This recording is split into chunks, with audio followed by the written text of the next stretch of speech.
नमस्कार दर्शकों। तो अभी हम आ चुके हैं ब्रिगेडियर जी की कोठी पे, ब्रिगेडियर जॉनसन की कोठी पे। ये फ़ौज में एक बहुत बड़े अफसर थे। तो जैसा कि आप देख रहे हैं, ये इसे पीली कोठी भी कहा जाता है और ये बहुत ही खूबसूरत है। तो आइए हम इस कोठी को पहले देख लेते हैं, फिर हम जानेंगे इसके इतिहास के बारे में।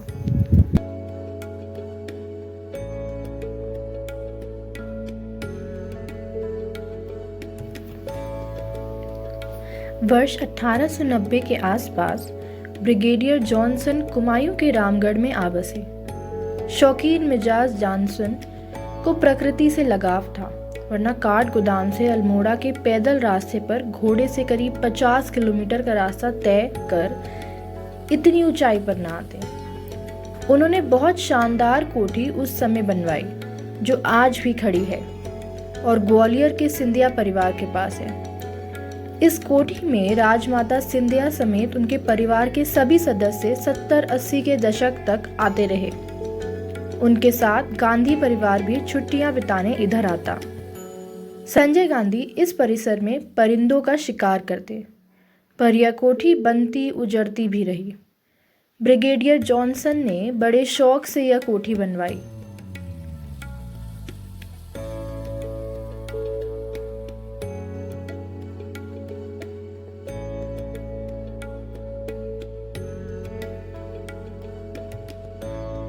नैनीताल जिले के रामगढ़ में सीन्स की तो कमी नहीं है। इनके घर से ये सामने इतनी सुंदर वैली है, जैसे आप देख पा रहे हैं, धूप छांव में पूरा इतना हरा भरा दिख रहा है।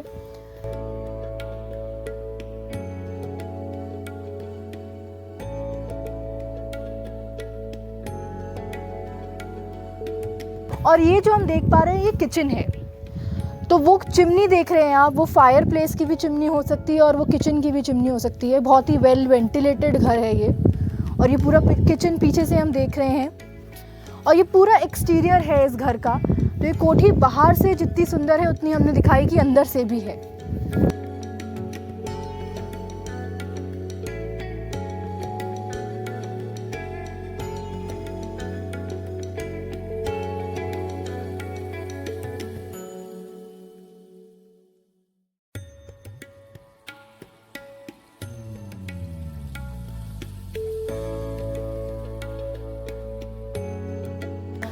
आइए अब हम आपको कोठी के अंदर लेके चलते हैं और ये काफ़ी ही शानदार है, जैसा कि हम देख पा रहे हैं।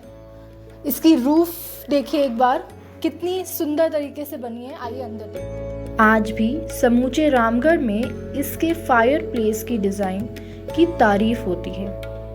अपने कैप्टन साहब एक बार बर्फ में ऐसे फंसे कि नीचे के रास्ते पर जाना मुश्किल हो गया, तो एक रात इसी कोठी में गुजारी। उन्होंने बताया कि बाहर बर्फ गिर रही थी और वे भीतर के कमरे में फायर प्लेस के सामने बैठ गए। ओवरकोट से लेकर मफलर, स्वेटर सब लादे थे, पर आधे घंटे बाद वे सिर्फ पैंट शर्ट में आ गए। ऐसा फायर प्लेस जिससे भीतर जरा सा भी धुआं नहीं रुकता। हालांकि अब इस कोठी का रख रखाव बहुत अच्छा नहीं कहा जाता है। जब यह कोठी बनी थी तो बहुत कम घर आसपास में थे, इसके जैसा तो कोई भी नहीं था। पर ब्रिगेडियर जॉनसन ने 2 दशक के भीतर ही इसे ब्रिटिश सेना के एक अफसर लिंकन को बेच दी, जिसके बाद यह लिंकन स्टेट कहलाई। लिंकन ने इसे सजाया और संवारा। इसे एप्पल गर्द का नाम दिया गया। उन्होंने ब्रिटेन से सेब की करीब 100 प्रजातियों के सेब अपने 410 एकड़ के फार्म में लगा दिए। इनमें कुछ प्रजातियां थी beauty of bath, winter banana, king David और न्यूटन आदि। रामगढ़ अगर आज कुमायूं की फल पट्टी बना हुआ है तो उसका ज़्यादा श्रेय लिंकन को भी जाता है।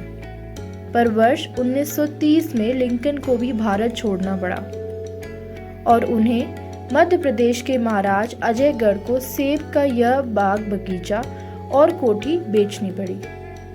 महाराजा अजयगढ़ से सिंधिया परिवार ने 60 के दशक में यह ऑर्चिड और कोठी ले ली। सिंधिया ने इसका नाम वृंदावन ऑर्किड रखा, पर आज भी यह कोठी मौजूद है। अब यह सिंधिया के पारिवारिक ट्रस्ट के हाथ में है और जैसे ट्रस्ट चलते हैं वैसे ही ये भी चल रहा है। इस कोठी के कई किस्से कहानियां हैं। एक दौर में शाम होते ही इस कोठी की रौनक बढ़ जाती थी। दिन में आसपास के घने जंगल में लोग शिकार करते और रात में महफिल जमती। यह जानकारी जनादेश वेबसाइट से अमरीश कुमार के लेख से ली गई है। जो हमने देखा ये था पीली कोठी, ब्रिगेडियर जॉनसन की कोठी जिसे हम कहते हैं, और हमने दिखाया कि ये बहुत ही सुंदर थी। ऐसे ही अद्भुत और नई कहानियों के लिए जुड़े रहिए जनादेश के साथ। मैं हूँ शताक्षी, धन्यवाद। लौट कर आएंगे एक नई कहानी के साथ।